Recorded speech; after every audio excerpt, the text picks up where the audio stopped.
श्रीशैलेशदयापात्रं धीभक्त्यादिगुणार्णवं यतीन्द्रप्रवणं वन्दे रम्यजामातरं मुनिं लोकाचार्याय गुरवे कृष्णपादस्य सूनवे संसारभोगिसन्दष्टजीवजीवातवे नमः।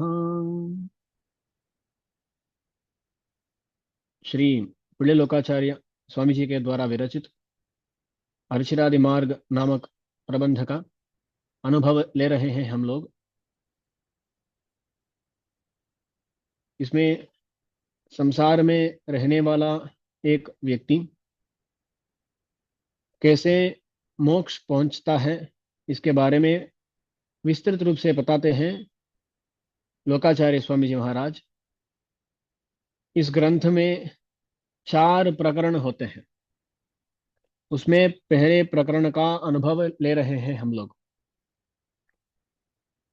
संसार कैसा है, उसमें से कैसे किसी की इच्छा होती है, भगवान को पाने की इच्छा, और वो क्या करता है जिससे भगवान प्रसन्न होकर उसको लेने के लिए, ले जाने के लिए तैयार होता है। इन सभी विषयों के बारे में हम पिछले 2 कालक्षेपों में विस्तृत रूप से देखे हैं। पहले कालक्षेप में हम देखे थे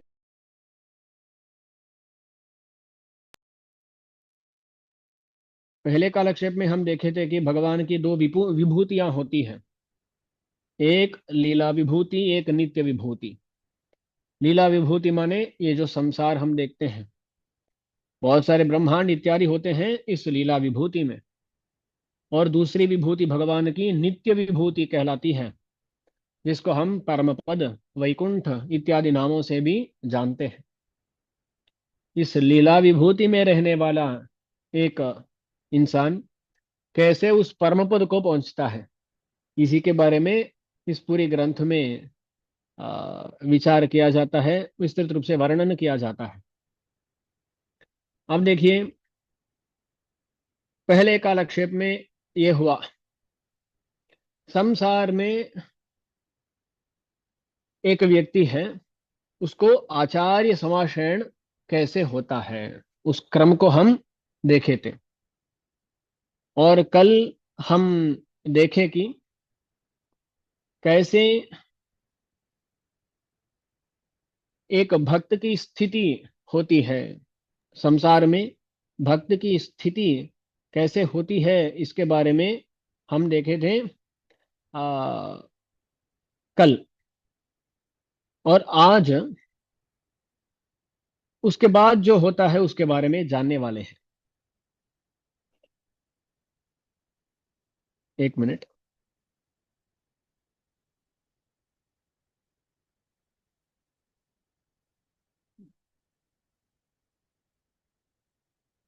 तो आज का कालक्षेप अब शुरू करेंगे।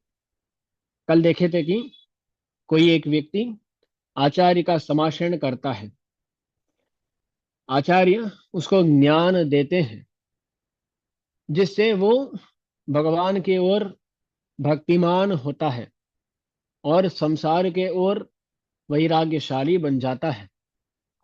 और भगवान पर जो भक्ति है ना, उस भक्ति को बढ़नी है। संप्रदाय में भक्ति के 3 दशाओं के बारे में बताया जाता है। देखिए, हम सभी को कभी कभी भक्ति आती है, यानी कभी कभी भगवान पर प्रेम प्यार आता है, और कभी कभी छोड़ देते हैं, ये हमारी भक्ति है। पर ये जो बड़े बड़े आचार्य आழ்वार इत्यादि होते हैं ना, उनका ऐसा नहीं। उनका कैसा होता है, उनका तो पहले भक्ति, वो भक्ति ना कुछ दिनों में, कुछ सालों में परभक्ति बनती है। क्या बनती है? परभक्ति। वो ऐसी स्थिति है जिसमें भगवान को पाने से खुशी मिलेगी। भगवान पास में नहीं है तो दुख ही होगा। तो ऐसी जो स्थिति है ना, उसको परभक्ति बोलते हैं। परभक्ति की स्थिति में भगवान के पास न होने पर वो रह नहीं सकते, यानी बहुत दुखित हो जाते हैं। भगवान मिल गए तो बहुत खुशी में रहते हैं, खुश हो जाते हैं। तो ऐसी जो स्थिति है, इसको बोलते हैं परभक्ति। उस परभक्ति के बाद एक दशा आती है जिसका नाम है परज्ञान। परज्ञान, परज्ञान माने भगवान के बारे में अच्छी तरह जानना, साक्षात्कार, भगवान का साक्षात्कार मिलना, इसको परज्ञान कहते हैं। ये दूसरी दशा है। इसके बाद तीसरी दशा एक आती है जिसको बोलते हैं परम भक्ति। परम भक्ति, ये परम भक्ति की दशा में क्या होता है? ये जो भक्त, भगवान है तो मैं खुश हूं, भगवान पास में नहीं है तो मैं दुखित हूं, ऐसा था ना। परम भक्ति की दशा जब आती है तब ये भक्त ऐसा बन जाता है, भगवान पास में है तो मैं जी सकता हूं, भगवान मिले नहीं तो मेरे प्राण हानि हो जाएगी। तो ऐसी स्थिति आ गई तो उसको ये बोलते हैं परम भक्ति। तो ये तीन दशाएं हैं।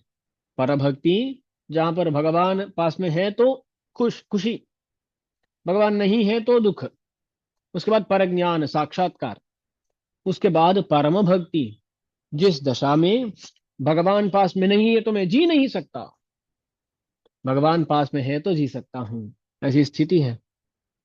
लक्ष्मण जी बोलते हैं श्री रामायण में, लक्ष्मण जी बोलते हैं, अरे राम जी, अब देखिए, हम आपको छोड़कर कभी भी रह नहीं सकते, हम आपको छोड़कर कभी रह नहीं सकते। जलान मत्स्या विवोधृतौ, बोलते हैं, हाँ क्या बोलते हैं, एक मछली, वो मछली जब तक पानी में रहती है तब तक टिक रहती है।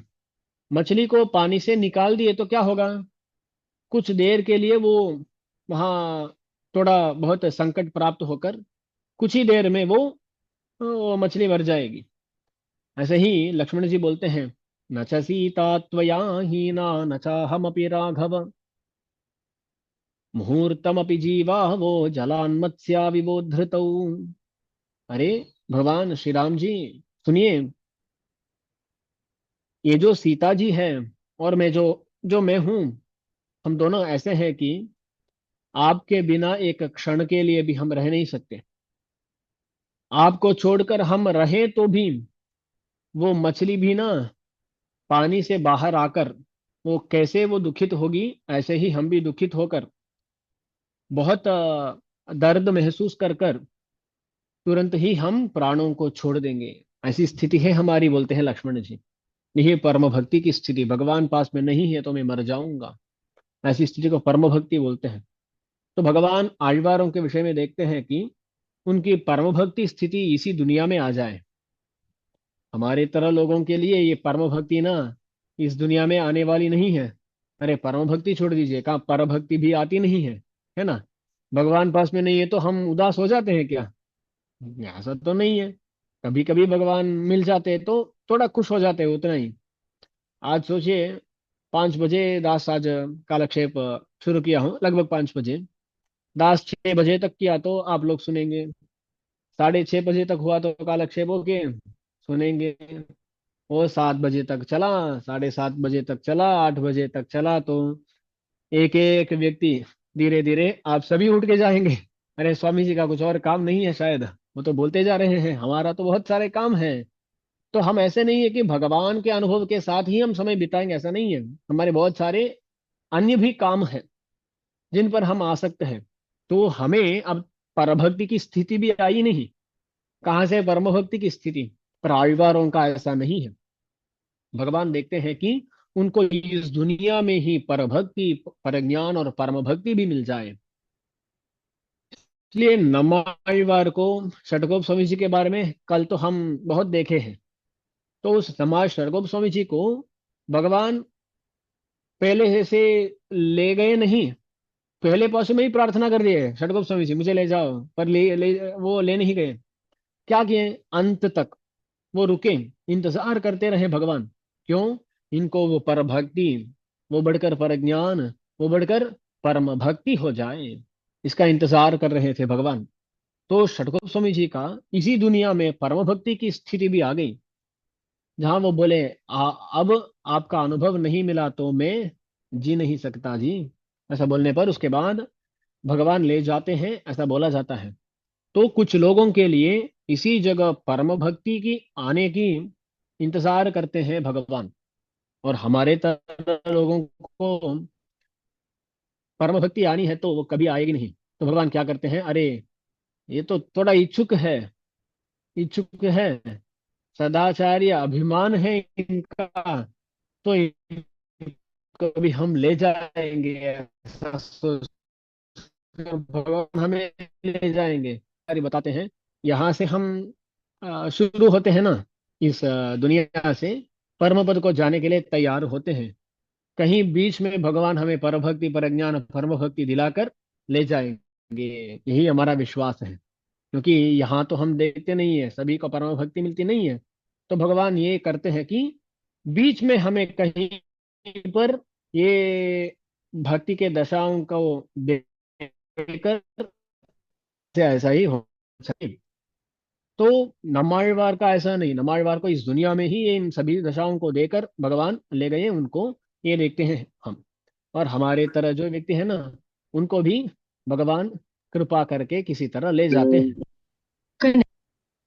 देखिए, अब हम इन कालक्षेपों में देखें ये संसारी कैसे बदला, ये कैसे हुआ, ये सब देखें। पर इस समय में भगवान की दशा कैसी है, भगवान की सोच कैसी है, इसके बारे में भी हमें देखना चाहिए। अब देखिए, कोई आकर आचार्य समाशयन करता है, अरे भगवान आपका श्री चरणारविंदों को मैं शरण मानता हूं, ऐसा बोलता है। तब भगवान की स्थिति कैसी होती है, इसके बारे में बहुत सुंदर रूप से वर्णन करते हैं लोकाचार्य स्वामी जी महाराज। बोलते हैं, जब एक व्यक्ति भगवान के श्री चरणारविंदों के पास जाकर अपना सर झुकाता है, तब भगवान ऐसे सोचते हैं, अरे ये इतना बड़ा काम कर दिया हमारे लिए। भगवान ऐसे ही सोचते हैं, हम अनादिकाल से भगवान पर इतनी भी भक्ति नहीं रखें, भगवान कहीं आ रहे होते तो वहां से हम दौड़ के कहीं और चले जाते, ऐसे थे हम लोग। पर अब आचार्य की कृपा से, भागवतों की कृपा से हम भगवान के पास गए और शरणागति कर दिए, तो अब भगवान सोचने लगते हैं, अरे ये तो बड़ा काम कर दिया, अब मैं इसके बदले में क्या करूं, क्या कर सकता हूं, इसके बारे में सोचने लगते हैं भगवान। आप सुने होंगे, हमारे रंगनाय की अम्मा जी है ना, अम्मा जी का त्रिनक्षत्र कल है, फाल्गुन मास में उत्तर फल्गुनी नक्षत्र। वो हमारे रंगनाय की अम्मा अम्मा जी की अम्मा जी का त्रिनक्षत्र है। कल यहाँ अम्मा जी का और रंगनाथ भगवान का, दोनों का वो शेरती सेवई बोलते हैं। दोनों एक ही सिंहासन पे विराजमान होकर हमें दर्शन देने वाले हैं कल। तो अम्मा जी के बारे में तो बोलना चाहिए ना। अम्मा जी क्या करती है, अभी अभी किसी और कालक्षेप में दास बोला था, ये क्या होता है ना, अम्मा जी का औदार्य इतना है, औदार्य इतना है, कोई एक छोटा सा काम करे तो भी अम्मा जी उसके बदले में बहुत देने के लिए आसक्त हो जाती है, इतना औदार्य है लक्ष्मी जी का।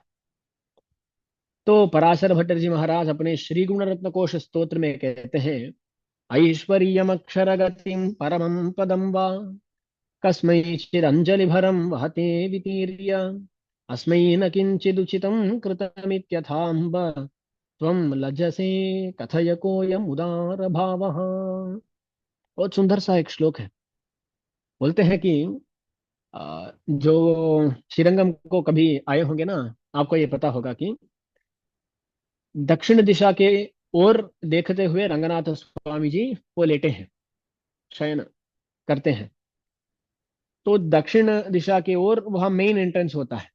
ओके, उत्तर दिशा का जो गोपुर होता है ना, उस गोपुर के पास अंदर जाने पर वहीं अम्मा जी का मंदिर है, उत्तर दिशा की ओर। अब श्रीरंगम में देखे तो कभी कभी क्या करना पड़ता है, यहाँ उत्तर भाग से दक्षिण भाग को किसी को जाना पड़ता है। अब देखिए, ये मंदिर ऐसा है, उत्तर द्वार में कोई है, दक्षिण द्वार को जाना है, तो अब देखिए ना, उसको उत्तर द्वार से दक्षिण द्वार जाना है तो प्रदक्षिण करते हुए जाना पड़ेगा। वो तो थोड़ा लंबा पड़ जाएगा ना वो मार्ग, रास्ता।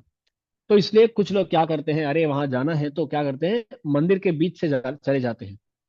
वो तो इतना लंबा नहीं होगा ना, ऐसे जाने से, ऐसा अंदर से जाना थोड़ा आसान होगा। तो एक नास्तिक था, कौन, एक नास्तिक था। वो क्या करता है, वो उत्तर भाग में है, उसको दक्षिण भाग को जाना है। दक्षिण भाग को जाना है, ये सोचता है मैं क्या करूं, फिर से जाना है। तो एक बार मंदिर के अंदर घुसकर हम चले जाएंगे। हमें तो ये वो नास्तिक इतने सोचते हैं कि मंदिर जाने पर भी हमारा क्या फर्क पड़ता है, हमारे लिए सभी एक ही है। तो ऐसा सोचकर वो अंदर चले जाता है। वो उत्तर भाग के अंदर चलने पर, उत्तर गोपुर के अंदर चलने पर वहां अम्मा जी का मंदिर होता है। ये नास्तिक अंदर चला। अंदर चलने पर क्या हो रही थी वहां, अम्मा जी की आरती हो रही थी। अम्मा जी की आरती हो रही थी। वहां बहुत सारे जन वहां खड़े थे, अम्मा जी की आरती की सेवा करने के लिए, दर्शन करने के लिए बहुत लोग खड़े थे वहां। जब आरती होती है ना, तब सभी लोग क्या करते हैं, सभी लोग ऐसा अपने हाथों को जोड़ देते हैं, है ना, अंजलि करते हैं। तो ये एक नास्तिक वहां घुस रहा था, तो सभी लोग वहां मौजूद थे, सभी लोग ऐसा अंजलि करें, तो ये भी न जानते हुए ये भी अंजलि कर दिया। ये भी अंजलि कर दिया, क्योंकि ऐसा होता है कि एक भीड़ में सभी लोग एक काम करने लगे तो हमें भी वो करने का मन होता है। जैसे आप देखें तो हम जब स्कूल में पढ़ते थे ना, तब क्या होता है, कभी कोई स्पीच इत्यादि होते हैं, तब कभी कभी क्या होता है, कोई एक व्यक्ति क्या करता है, वो क्लैप करना शुरू करता है। ऐसा करने पर ना एक व्यक्ति शुरू करता है, पर उसको देखकर सभी लोग करना प्रारंभ कर लेते हैं। वहां कुछ अच्छी बात हुई या नहीं हुई, कुछ इसके बारे में सोचते नहीं, कोई प्रारंभ कर दिया, सभी लोग करेंगे, ऐसा करते हैं। तो ऐसा ही वहां सभी लोग अंजलि कर रहे थे, ये नास्तिक भी वहां पहुंच गया, न जानते हुए वो भी ऐसा अंजलि कर दिया। और देखिए, ये तो नास्तिक था तब तक। वहां अम्मा जी के मंदिर के सामने ऐसा कुछ न जानते हुए वो अंजलि कर दिया। उसको देखकर अम्मा जी ऐसा सोचने लगी। पराशर भट्टर जी बोलते हैं, ऐश्वर्यम, उसका जो भी ऐश्वर्य देना है देने के लिए तैयार हो गई अम्मा जी, ऐश्वर्य दे दी। ऐश्वर्य माने, ऐश्वर्य में सबसे बड़ा ऐश्वर्य किसका होता है, एक ब्रह्मांड में ब्रह्मा जी का ऐश्वर्य सबसे बड़ा होता है ना। उनके नियमन नियमन में ही सभी लोग आते हैं। तो ऐश्वर्य को दे दिए, उसको अम्मा जी उसको दे दी। देने के बाद सोची, अरे वो जो हमारे लिए अंजलि किया है, उस अंजलि का समान हम कुछ नहीं करें, कुछ और भी देना है उसको, ऐसे सोचने लगी अम्मा जी। पूरा ब्रह्मा का ऐश्वर्य देने के बाद भी अम्मा जी सोचती है मैं कुछ समान नहीं दी। इसलिए अम्मा जी क्या करती है, वो सोचती है, एक और कैवल्य मोक्ष बोलते हैं हम, आत्मानुभव होता है, उसको कैवल्य मोक्ष कहते हैं। उस कैवल्य को देने के लिए तैयार हो जाती है अम्मा जी, अक्षर गतिम, ऐश्वर्य से भी अधिक जो आत्मानुभव है, आत्मानुभव देने के लिए तैयार। और सोचते, अरे वो जो अंजलि किया है, उस अंजलि का समान ये आत्मानुभव भी नहीं हो सकता है। उसके बाद सोच रहे, परमम पदम वा, इसके लिए परम पद में स्थान कंफर्म कर दी अम्मा जी, इसको परम पद देने वाली हूँ, ऐसा सोच लिया अम्मा जी। तो एक अंजलि करने वाले व्यक्ति के लिए ऐश्वर्य, आत्मानुभव, उनको छोड़कर परमम पदम वा, परम पद को देने के लिए भी अम्मा जी तैयार होती हैं। कस्मैचिद अंजलि भरम वहते वितीर्य, कस्मैचित, वो कौन है, कैसा है, किसी को मालूम नहीं। ऐसा एक नास्तिक व्यक्ति जो अंजलि करे, उस अंजलि करने वाले व्यक्ति को इन सभी फलों को देने के लिए तैयार हो जाती है अम्मा जी। और ऐसा देने के बाद ना, अम्मा जी सोचती है, अरे ये जो मैं की हूं, ये तो वो जो किया है उसका समान नहीं हुआ।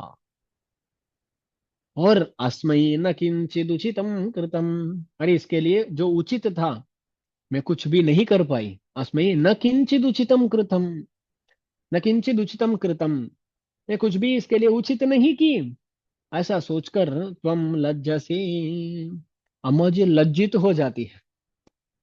अरे ये लज्जित होने का अवसर है क्या, ऐसा कुछ संदर्भ है क्या कि अम्मा जी आज लज्जित हो, नहीं इतना दे दी।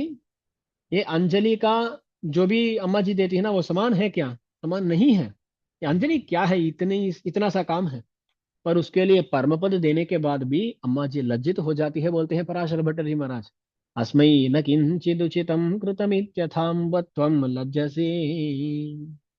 आप लज्जित हो जाती है। कथय कोयम उदार भाव, ये कैसा औदार्य है, कैसा उदार स्वभाव है, मैं बोल नहीं पाता।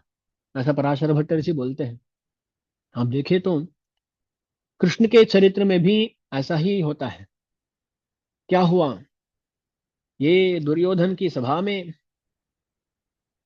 द्रौपदी का अपमान होता है, चीरहरण होता है। उस समय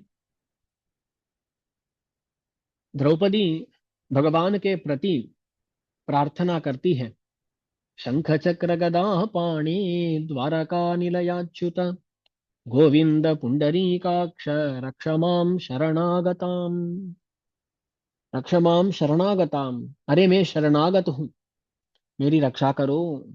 ऐसा बोलते बोलते क्या बोलती है, गोविंद पुंडरीकाक्ष शंख चक्र गदा पाणि। अरे कृष्ण, आप हाथ में बहुत सारे आयुधों को धारण करते हैं। अरे आज भक्त की रक्षा करने के लिए वो उन आयुधों का उपयोग तो कीजिए ना। शंख चक्र गदा पाणि द्वारका निलय। वो सोचते अरे आप तो यहाँ पास में नहीं है, अब तो द्वारका में है। द्वारका निलय अच्युत। पर सोचती है भगवान कहीं पर भी हो, वो तो अपने भक्तों को छोड़ते नहीं है। अच्युत न च्यावयति इति अच्युतः, जो अपने भक्तों को कभी छोड़ता नहीं है वही अच्युत है। तो हम द्रौपदी बोलती है वो अच्युत है, अपने भक्तों को छोड़ने वाला नहीं है। से बोलते हैं गोविंद पुंडरीकाक्ष रक्ष माम शरणागताम, मैं जो शरणागति की हूँ मेरी रक्षा कीजिए। ऐसी प्रार्थना करती है द्रौपदी। प्रार्थना करते ही भगवान उसका अपमान ना हो ऐसा उसको चीर प्रदान करते हैं, उसको वस्त्र दान करते हैं। कृष्ण वहां आते नहीं है, पर कृष्ण वो काम तो कर देते हैं। अब देखिए ये हो गया। तो द्रौपदी की प्रार्थना क्या थी, वस्त्र चाहिए, वस्त्र दे दिए कृष्ण। भगवान का काम वहीं पर समाप्त हो गया था। पर ये हमारी सोच है। जब कृष्ण परम पद जाने के लिए तैयार हो रहे थे, तब उनके मन में एक क्लेश था। मन में एक क्लेश है। वो क्या क्लेश है, वो क्या कमी है? तो कृष्ण बोलते हैं, गोविंदेति यदा क्रंदत कृष्णा माम दूरवासिनम ऋणम प्रवृद्धमिव मे हृदयान्नापसर्पति। ये क्या है? हम बोलते हैं कृष्ण बीच में देखिए, सिर्फ ये चीर दान करना ही नहीं, भगवान उन उसके लिए इतना काम किए हैं। कृष्ण इतना काम किए हैं ना द्रौपदी के लिए। द्रौपदी के लिए पूरा महाभारत युद्ध कराए। बीच में वो खुद दूत बनकर गए, अर्जुन के सारथी बनकर युद्ध में चले। तो इतना काम पूरा कृष्ण किसके लिए किए थे? द्रौपदी के लिए। द्रौपदी के लिए इतना काम करके अंत में कृष्ण बोलते हैं, गोविंदेति यदा क्रंदत कृष्णा माम दूरवासिनम। मैं जब दूर में था तब ये द्रौपदी गोविंद ऐसा मुझे पुकारी, मेरा नाम बोली। वो तो मेरे लिए एक ऋण बन कर रहा है। ऋणम प्रवृद्धम बोलते हैं। अब देखिए, जब द्रौपदी नामोच्चारण कर दी, गोविंदा ऐसा बोलती ना, तब कृष्ण को एक ऋण दे दी। कर्ज बोलते हैं ना, वो एक ऋण दे दी। उस ऋण को देने से अब क्या है, उस ऋण को लौटाना है कृष्ण को। पर ऐसा क्या है ना, ये कर्ज ऐसा नहीं होता है कि ऋण ऐसा नहीं होता है कि कोई आज 10 रुपया दे दिए, मैं 10 साल के बाद 10 रुपया ही लौटाऊंगा, ऐसा नहीं होता है ना। उसमें इंटरेस्ट भी ऐड होता है। तो कोई आज 100 रुपया देता है तो इंटरेस्ट के हिसाब से उन सभी को भी वहां मिलाकर कुछ देना पड़ता है। बोले कृष्ण बोलते हैं उस दिन जो कर्ज दी थी वो द्रौपदी, अब तक तो वो बहुत बढ़ गया है, उसमें इतना इंटरेस्ट भी मिल गया है। तो आज मैं कितना करूं, कितना करूं, मैं कितना भी करूं, ये काफी नहीं है, पर्याप्त नहीं है। ऋणम प्रवृद्धमिव मे हृदयान्नापसर्पति। मेरे हृदय से, मेरे मन से वो जो काम उस दिन द्रौपदी की थी, वो चलता ही नहीं है, मैं बार बार उसके बारे में ही सोचता हूँ, बोलते हैं कृष्ण। तो देखिए उसका काम तो बहुत छोटा था। वो बोली मैं शरणागत हूँ, मेरी रक्षा करो। और उसके लिए कृष्ण कितने करने के लिए तैयार हो जाते हैं, कुछ भी करने के लिए तैयार हो जाते हैं। इतना करने के बाद भी कृष्ण क्या सोचते हैं, मैं कुछ भी नहीं कर पाया। हम लोगों की स्थिति कैसी होती है, हम किसी के लिए कुछ उपकार करते हैं तो उसको भूलते ही नहीं। अरे 10 साल पहले उनके लिए मैं 50 पैसा दिया था, हम बोलते हैं, वो तो भूलते नहीं है। किसी को कुछ देना है तो वो भूल जाते हैं। हमारी स्थिति ऐसी है। पर भगवान ऐसे नहीं है। भगवान कितना भी करते हैं, करने के बाद वो सोचते हैं अरे मैं कुछ भी नहीं किया, मैं कुछ भी नहीं किया। ये हमारा भगवान का भी स्वभाव है, लक्ष्मी जी का भी स्वभाव है। तो अब देखते हैं, हम यहाँ आते हैं। तो एक संसारी जो आचार्य समाशरण करके शरणागत हो जाता है, उसकी शरणागति करते ही भगवान सोचते हैं अरे इसके लिए कुछ ना कुछ करना है, कुछ ना कुछ करना है, मैं कितना करूं। कितना भी वो करे उनको संतुष्टि संतृप्ति नहीं होती है। ऐसे हैं भगवान। तो इसके लिए कुछ ना कुछ करना है, ऐसा सोचकर ये भगवान क्या करने के लिए ये सब करते हैं। तो ये तो शरणागति कर दिया, इसके लिए हमें क्या देना है, सबसे बड़ा तो परम पद ही है। तो परम पद दे देते हैं, भगवान उसके लिए तैयार हो जाते हैं, वो ससंभ्रम हो जाते हैं। और संभ्रम युक्त होकर परम पद देने के लिए भी तैयार हो जाते हैं। और हम लोग कई बार सोचते हैं कि हमें भगवान को पाना है, पर वो सच नहीं है। भगवान हमें पाने के लिए उत्सुक है। अरे ये जीवात्मा कब मिलने वाला है, कब मिलने वाला है, ऐसा सोचते हुए भगवान हमें पाने के लिए इतना उत्सुक है। तो कोई आकर बोलता है कि मैं आपका शरणागत हूं, तो भगवान बहुत उत्सुक हो जाते हैं, है ना।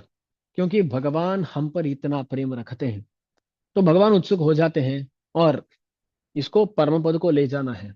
भगवान सोचते हैं अरे ये कोई आने वाला है हमारा परम पद को, तो अब परम पद को सजाना है, भगवान सोचते हैं। हमारे षटकोप स्वामी जी के बारे में षटकोप स्वामी जी अपने प्रबंध में बोलते हैं, तिरुत्ति वीड़ तिरुत्तवान। क्या है, भगवान षटकोप स्वामी जी पर इतने आसक्त हैं, षटकोप स्वामी जी को परम पद ले जाने के लिए तैयार हैं। भगवान क्या करते हैं, अपने नित्य सूरी वर्ग सभी को बुलाकर बोलते हैं अरे हमारे लिए आज हमारे लोक यानी परम पद को एक स्पेशल व्यक्ति आने वाले हैं, इसलिए हमारा घर को पूरा तरह, हमारे परम पद को पूरी तरह सजाना है। ऐसा बोलकर भगवान परम पद को सजाने में लग जाते हैं। भगवान बोलते हैं वीड तीर्थवान। क्योंकि कोई हमारे घर में स्पेशल मेहमान आने वाले हैं तो हम क्या करते हैं, उस दिन पूरी तरह साफ सफाई पूरा करके हम रेडी हो जाते हैं ना। क्योंकि वही आने वाला है, आने वाला उनको उनको ऐसा नहीं है कि अ, हमें कुछ दिखाना है, पर जो बड़े व्यक्ति आते हैं ना उनके लिए हम साफ सफाई करते हैं। ऐसा ही भगवान क्या करते हैं, षटकोप स्वामी जी आने वाले हैं, कोई भक्त आने वाला है, ऐसा सोचकर उनके लिए परम पद को सजाने में तैयार हो जा सादा सजाने में लग जाते हैं भगवान। ऐसा करते हैं।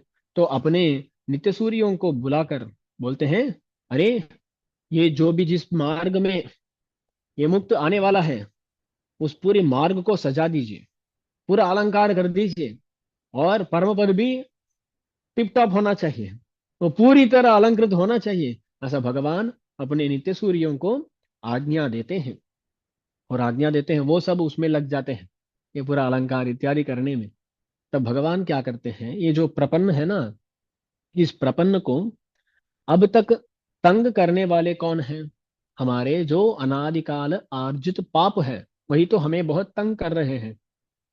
उनको कुछ करना है, ऐसा सोचते हैं भगवान।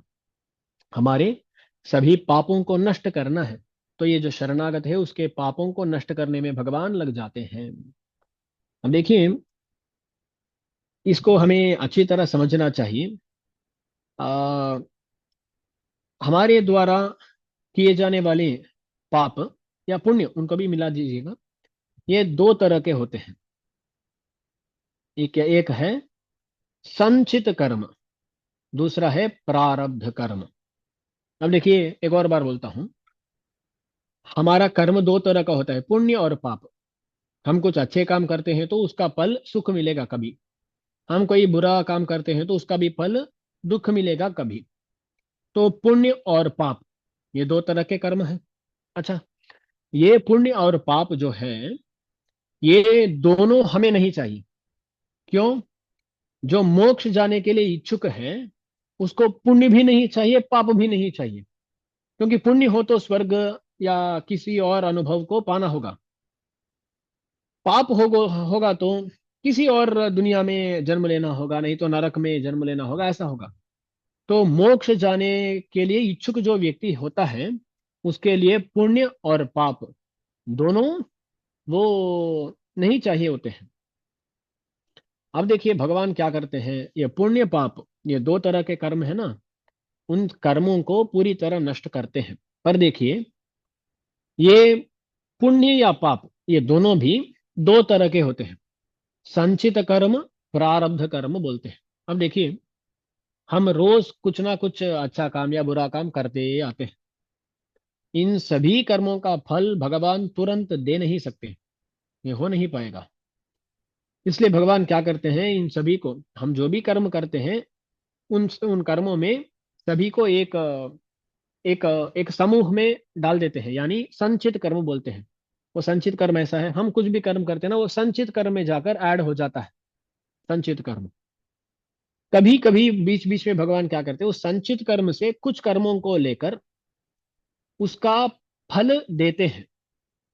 वो जो कर्म फल देने के लिए फल देना शुरू कर दिया है, उसको प्रारब्ध कर्म बोलते हैं।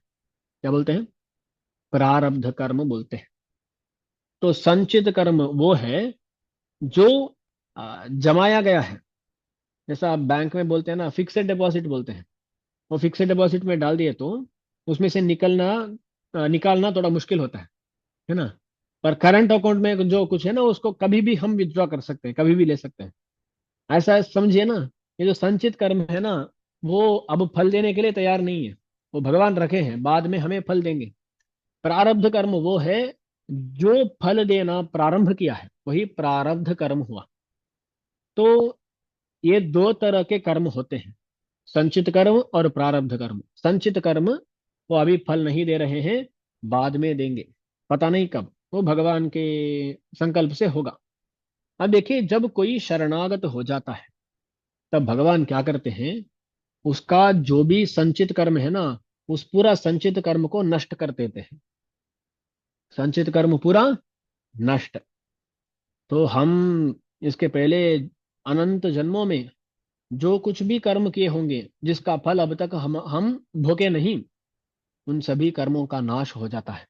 संचित कर्मों का नाश कराते हैं भगवान। और जो भी ये प्रारब्ध कर्म है ना, उस प्रारब्ध कर्म में भी दो तरह के कर्म होते हैं। अब देखिए, कुछ कर्म ऐसे होते हैं, वो पाप भी हो सकता है या पुण्य भी हो सकता है, जो बहुत जन्मों तक फल देता है। ऐसा समझिए ना, कोई जाकर एक ऋषि को प्रसन्न करता है, कुछ एक सेवा करके कुछ करके एक ऋषि को प्रसन्न कराता है, प्रसन्न करता है। तब वो ऋषि बहुत प्रसन्न होकर बोलते हैं, अरे तू 7 जन्मों तक खुशी खुशी जिएगा। वो अब एक वर प्रदान कर दिए। अब देखिए, वो एक ही कर्म है, पुण्य कर्म है वो, पर वो कितने जन्मों तक फल देगा? 7 जन्मों तक फल देगा, है ना। ऐसा ही कोई शराप पाया तो भी कोई बोलता है, अरे तू 7 जन्मों तक ऐसा कुछ दुखानुभव करेगा, ऐसा बोल दिया, तो वो जो श्राप है ना, वो जो पाप है, वो भी 7 जन्मों तक आएगा। वो 7 हो सकता है, 10 हो सकता है, 4 हो सकता है, कुछ भी हो सकता है। पर कुछ कर्म ऐसे भी होते हैं जो बहुत जन्मों में आ, वो फल देते हैं। ऐसे भी कर्म होते हैं। तो वो प्रारब्ध है, फल देना शुरू कर दिए, पर इस जन्म में वो समाप्त नहीं होंगे, बहुत जन्मों के बाद ही वो समाप्त होंगे। ऐसे जो कर्म है ना, उन कर्मों को भी नष्ट करते हैं भगवान। तो बाकी क्या है? अब देखिए, हमें ये जो शरीर मिला है, इस शरीर में हमें कुछ पुण्यों का और पापों का अनुभव करना है। ऐसा निर्णय लेकर ही भगवान इस शरीर को हमें दिए हैं। तो इस शरीर में जो भी पुण्यों का पापों का अनुभव हमें करना है, उसको तो करना ही पड़ेगा। उसको भगवान क्षमा नहीं करते हैं। तो हम ऐसा भी पूछ सकते हैं, स्वामी, वो संचित कर्म तो बहुत बड़ा होता है ना, उसको ही भगवान नाश कर दिए। हाँ, कर दिए। ये प्रारब्ध कर्म में भी जो बहुत जन्मों तक फल देते हैं उनको भी नष्ट कर दिए। हाँ, नष्ट कर दिए। तो स्वामी, ये तो इतना थोड़ा सा भाग है, छोटा सा भाग है, इसको भी भगवान नष्ट कराते हैं, तो नष्ट कर दिए तो हम खुशी खुशी जिएंगे? हम पूछेंगे ना ऐसा। तो भगवान का जवाब ऐसा मिलेगा, अरे मैं इस छोटा भाग जो पुण्य पाप है ना, उसको भी नष्ट कर दिया तो तू खुशी खुशी जिएगा। तुम खुशी खुशी जीने लगे तो तुम्हें क्या लगेगा? अरे संसार बहुत अच्छा है, मैं क्यों भगवान के पास जाऊं? लगेगा ना। इसलिए भगवान देखते, अरे मैं पूरा कर्मों का नाश कर दिया तो ये बंदा कभी मेरे पास ही नहीं आएगा।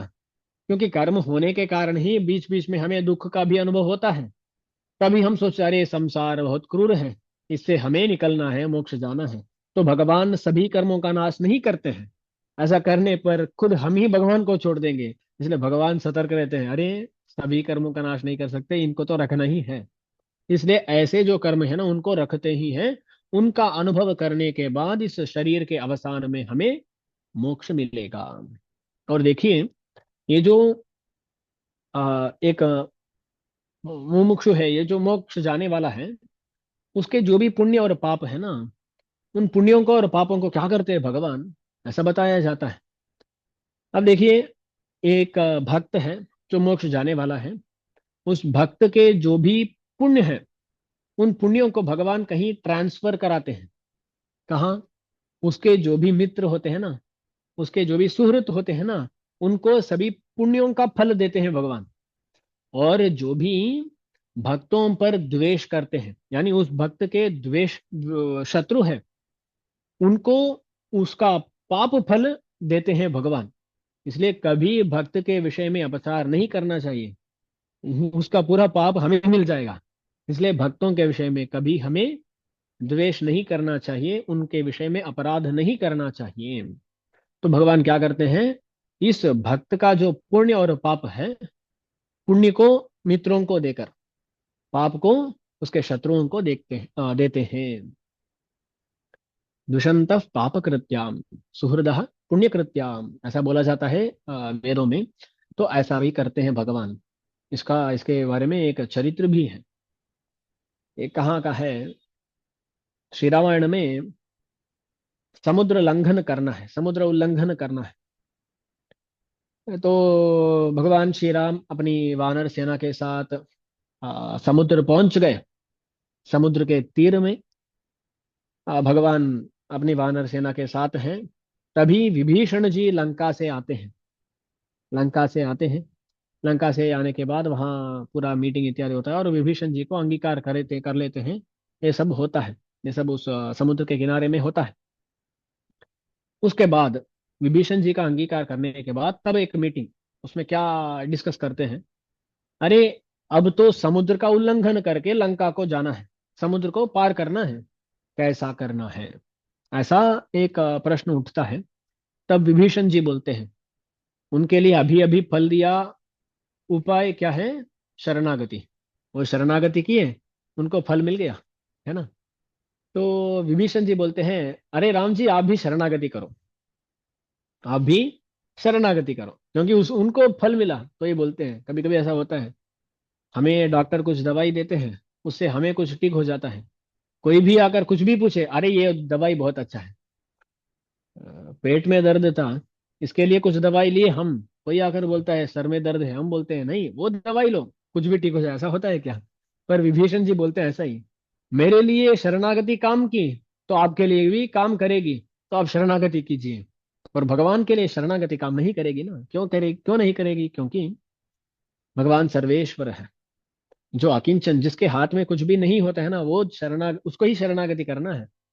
और किसके प्रति शरणागति करना है? भगवान जो गुण परिपूर्ण है, उनके प्रति ही शरणागति करनी है। तो समुद्र राज के प्रति शरणागति करते हैं। तो समुद्र के प्रति भगवान शरणागति करते हैं। भगवान पूर्ण है, वो अपूर्ण है। अपूर्ण व्यक्ति जब पूर्ण के प्रति शरणागति करता है, तभी वो शरणागति सफल होती है।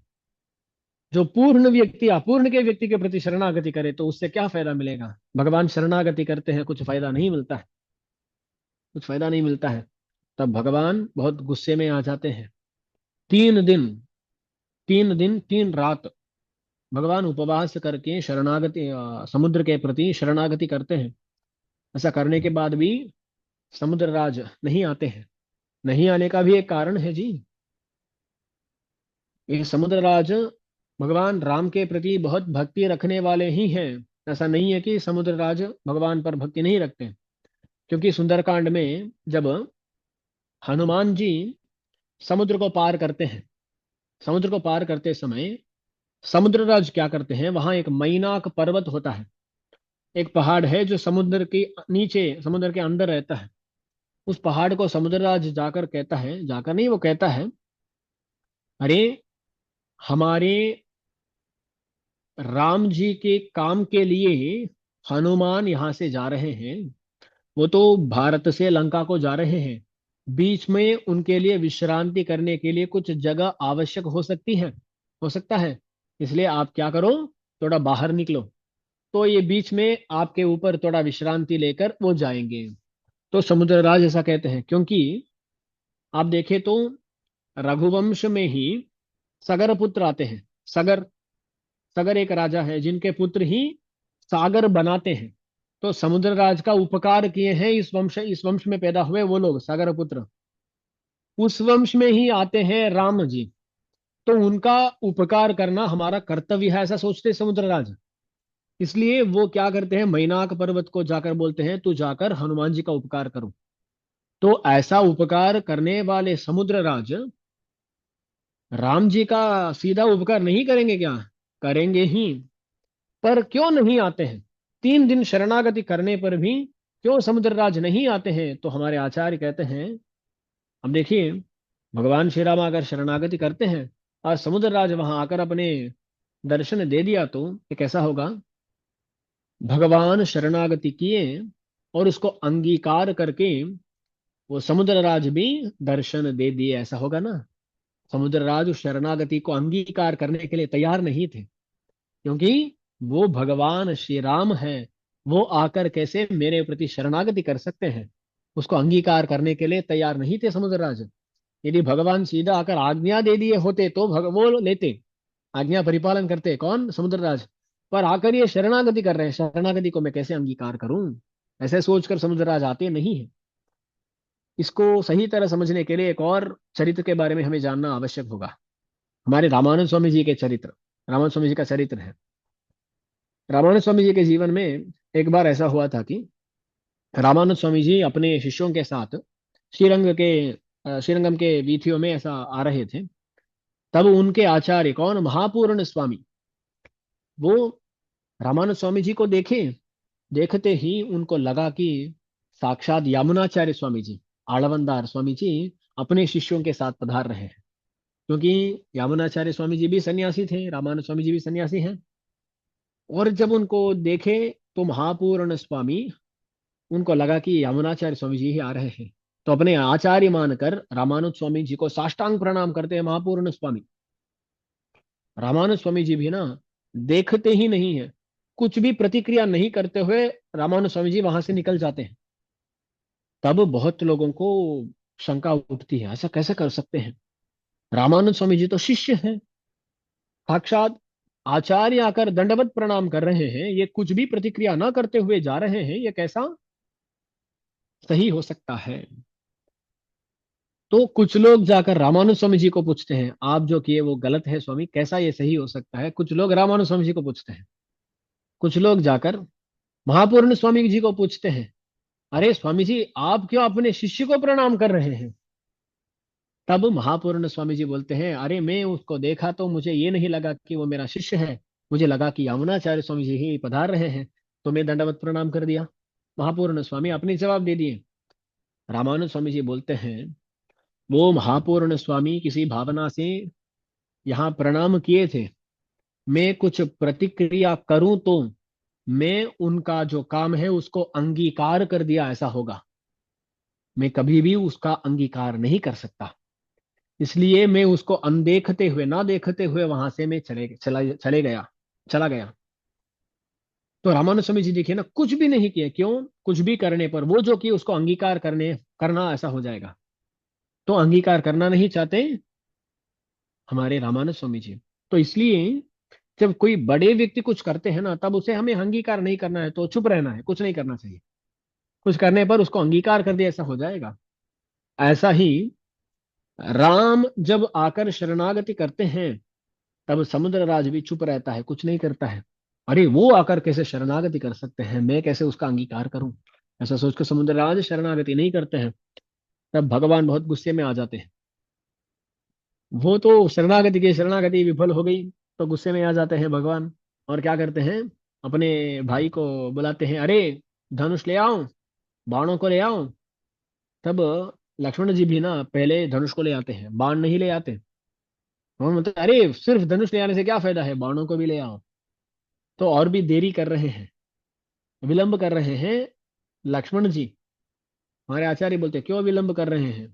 क्योंकि ये दोनों है ना, कौन, समुद्र राज और लक्ष्मण जी, ये दोनों ना, ये कोलीग्स हैं, यानी एक ही जगह काम करने वाले हैं।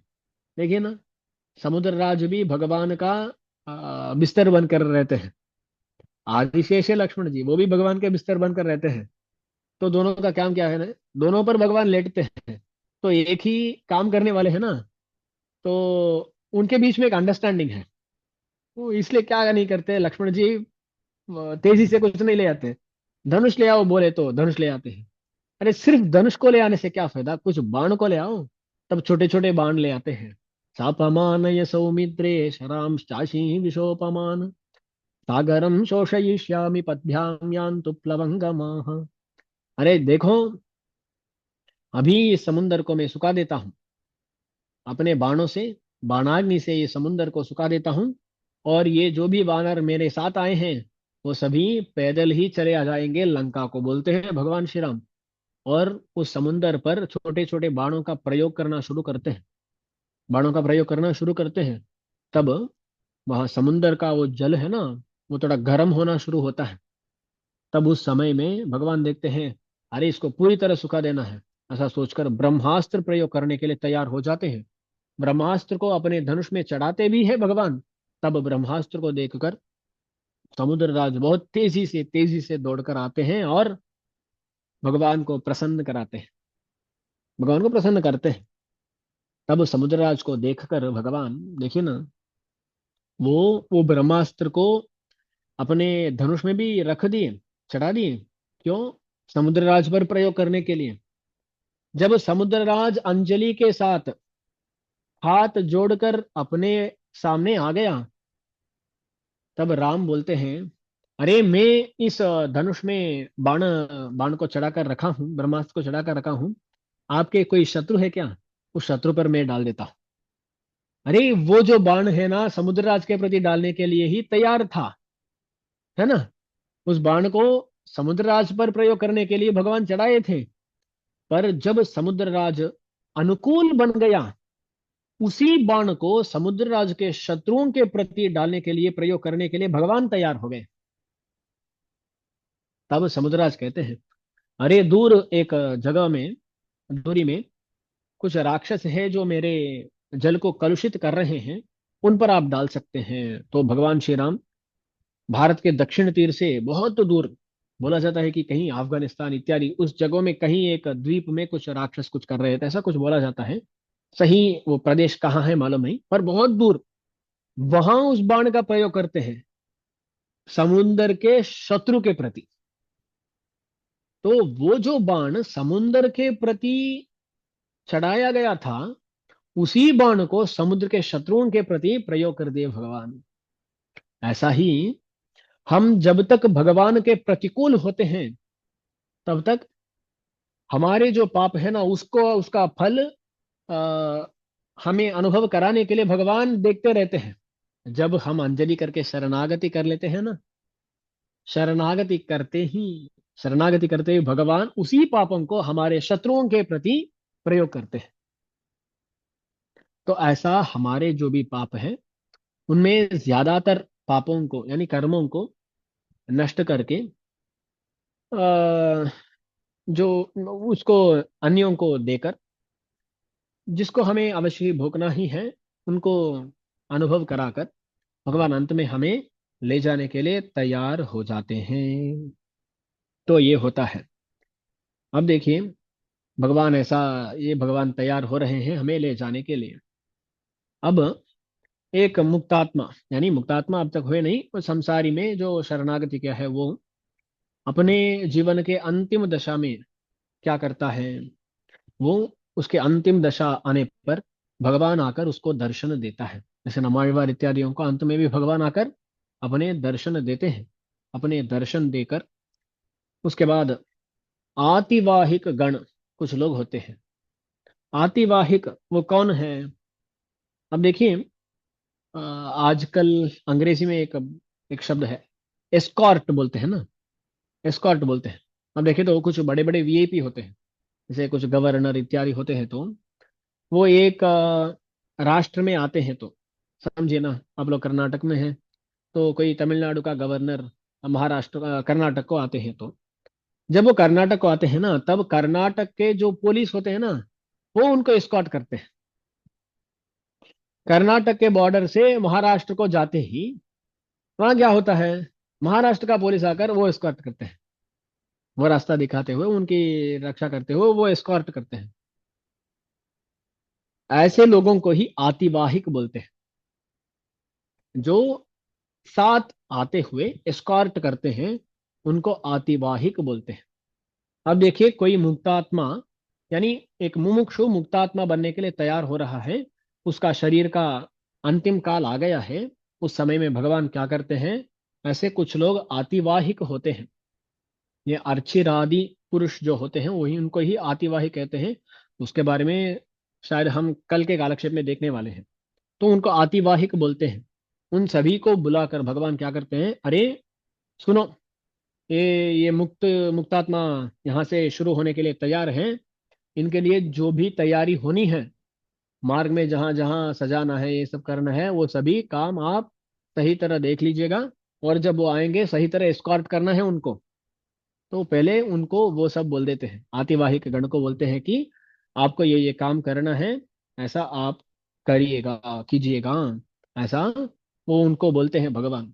और उसके बाद ये शरीर विश्लेष समय आ जाता है, इस शरीर से निकलना है, उस समय में क्या होता है, उस बात को बताकर आज का उपन्यास को समाप्त करता हूँ। ये छांदोग्य उपनिषद में आने वाला एक प्रमाण है।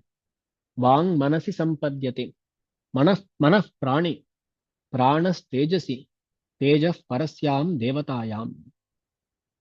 जब कोई मृत्यु प्राप्त होता है, तब पहले क्या होता है, वांग मनसि संपद्यते, हमारे जो भी इंद्रिय है ना, हमारे जो भी इंद्रिय है, वो सभी इंद्रिय मन में जाकर वो उससे जुड़ जाते हैं। अब देखिए, अब देख सकते हैं ना, जब मृत्यु पास आ जाती है, तब इंद्रिय सब अपने काम को बंद करते हैं। पहले आंख इत्यादि वो सभी अपने काम करना छोड़कर, वो सभी कहाँ संयुक्त हो जाते हैं, मन में जाकर वो जुड़ जाते हैं। तो वांग मनसि संपद्यते, ये जो भी इंद्रिय है, वो जाकर मन मन से जुड़ जाते हैं। मन प्राणी, वो जो मन है ना, वो जाकर प्राणवायु से जुड़ जाता है, मन प्राणी। और वो जो प्राण है ना, वो प्राण, वो जीवात्मा है ना, उस जीवात्मा के साथ जुड़ जाता है। और भूत सूक्ष्म कहते हैं, भूत सूक्ष्म है, यानी हमारा ये जो शरीर है ना, वो भौतिक है, पांच भौतिक है, पंचभूतों से बना है ये शरीर। इस शरीर में सूक्ष्म भाग, सूक्ष्म भूतों को भी वो जो सूक्ष्म भूत होते हैं, भूत सूक्ष्म कहते हैं, वो भी उस चेतन में जुड़ जाते हैं। अब देखिए, ये जो हमारे 10 इंद्रिय, 10 इंद्रिय होते हैं, वो मन में जुड़ गए। वो मन प्राणवायु के साथ जुड़ गया, उस प्राणवायु के साथ चेतन पांच भूतों को भी, भूत सूक्ष्मों को भी लेता है। इन सभी के साथ ये चेतन यहां से निकलता है। ओके, इस शरीर से निकलते समय इसके साथ क्या क्या निकलते हैं, एकादश इंद्रिय, 10 इंद्रिय और मन मिलकर एकादश, प्राणवायु और भूत सूक्ष्म, इन सभी को लेकर ये जीवात्मा इस शरीर से बाहर निकलता है। इसी बात को बताता है ये छांदोग्य उपनिषद वाक्य। वांग मनसि संपद्यते, मनः प्राणे, प्राणस्तेजसी, तेजः परस्याम देवतायाम। अब देखिए, इसमें दास आसानी से बोल दिया कि ऐसा ये बाहर निकलता है, पर बीच में बहुत सारे विषय होते हैं।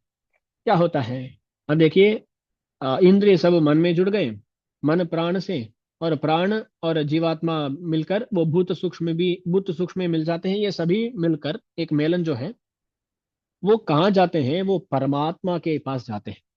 जो सबके अंदर परमात्मा है, उस परमात्मा के पास जाते हैं। वो परमात्मा क्या करते हैं ना, आप देखिए, ये जो देहावसान समय है, उस देहावसान समय में सभी के लिए भगवान क्या करते हैं? कुछ देर के लिए वो विश्रम स्थल बनकर रहते हैं।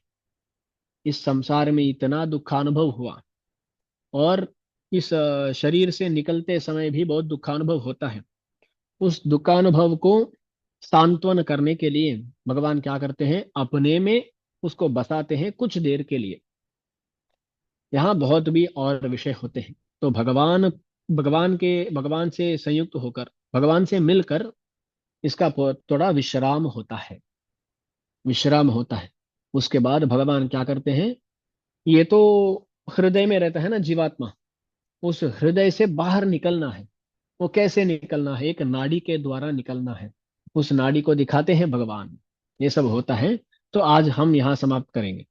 तो एक जो जीवात्मा है, वो पहले वो जीवात्मा इन इंद्रियों के साथ, प्राणवायु के साथ, भूत सूक्ष्मों के साथ परमात्मा में जाकर विश्राम लेता है। हम वहां आज का उपन्यास को समाप्त करेंगे। उसके बाद भगवान इसको कैसे कैसे, कहाँ कहाँ ले जाएंगे, इसके बारे में हम कल विस्तृत रूप से देखेंगे। श्रीमते रम्यजा मातृ मुनीन्द्राय महात्मने श्रीरंगवासिने भूया नित्य श्रीर नित्य मंगलम। आழ்வார் எம்பெருமானார் ஜீயர் திருவடிகளே சரணம்।